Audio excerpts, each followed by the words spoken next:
Political gurus on this program, too. Tom Shields from Marketing Resource Group. He's the president there, and he is in our Gillespie Group storefront studio. 23 hours now till Primary Tuesday. Till D-Day. That's absolutely the time. Nothing, people's vote tomorrow will never be more important than it will be on a primary day. Really? You're going to have about 20% turnout. Maybe 12% in the Republican primary, 8% in the Democrat primary. With five-way race on the Republican side, maybe 4% of the voters will actually decide who the Republican nominee is. Maybe 5% of the voters decide who the Democrat nominee is. And in some cases, that's the election in the primary. And so never will people's vote count more. Certainly in West Michigan, in those congressional races, it's conventional wisdom that whoever wins the primary is going to win the general because it's so solidly Republican. And we understand Justin Amash has a very small lead in a close race there to replace Congressman Vern Ehlers, and it's Jay Riemersma, who played in the NFL, in fact, and played for the Bo Schembechler there at Michigan, has a 22% lead over some people you know, State Representative Bill Huizinga and State Senator Wayne Kuipers among them. That's going to be, and it's a very contentious race over there. I mean, there are lots of candidates, a lot of activities, and it's probably going to be a fairly high turnout, which actually may help Pete Hoekstra in the gubernatorial race because he's very strong and that's his home area. Shouldn't we do something about the way the primaries are conducted when so few people bother to show up? Well, there's been, California is going to go to a system that basically that everybody just votes, and you run as a Republican or a Democrat, and the top two will end up in a runoff. So it doesn't make a difference. You could end up two Republicans in a runoff, you could end up two Democrats in a runoff, or either one. It's sort of an interesting system. It's been kicked around here a little bit. I don't know exactly what the end result is. I mean, does it? But it may create more excitement in the primary and in the general election, especially when you go into some of those areas like in West Michigan or Detroit.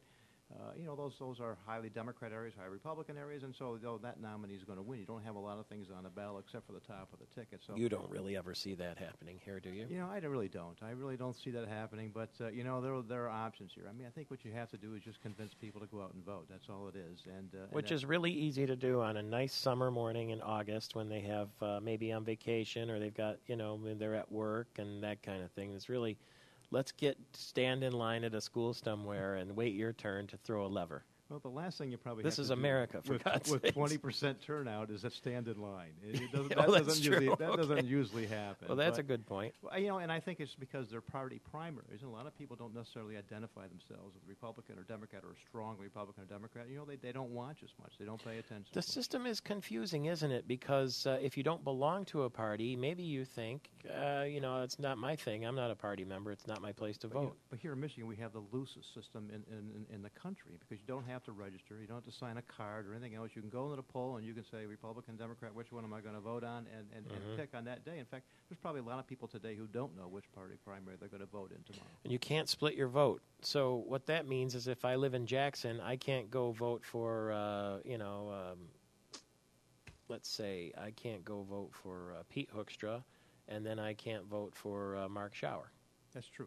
And that's true, because they are partisan primaries. And that would be one way to open up the system so you could go in and pick and choose which primary you want to vote in. But it sort of defeats the purpose of party primaries all along. We'd have to make a fundamental change that we want to go in that route and move away from the partisan primaries.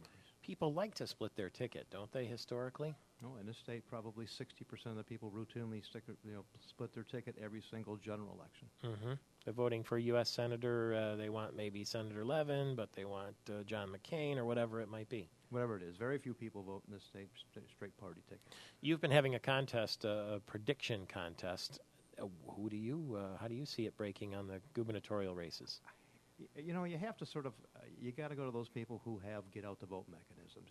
In a close race like this, those people who have strong fundamental support from organizations who have the ability to get out the vote. So on the Democrat side, Bonero seems to have the support of the unions who have the organizational ability to get people out to vote tomorrow election day. So you got to give him the edge.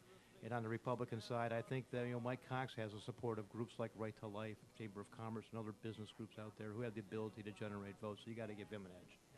Okay, you heard it there first from Tom Shields. We'll talk again throughout this next 48 hours. Thank you very much. It'll be interesting.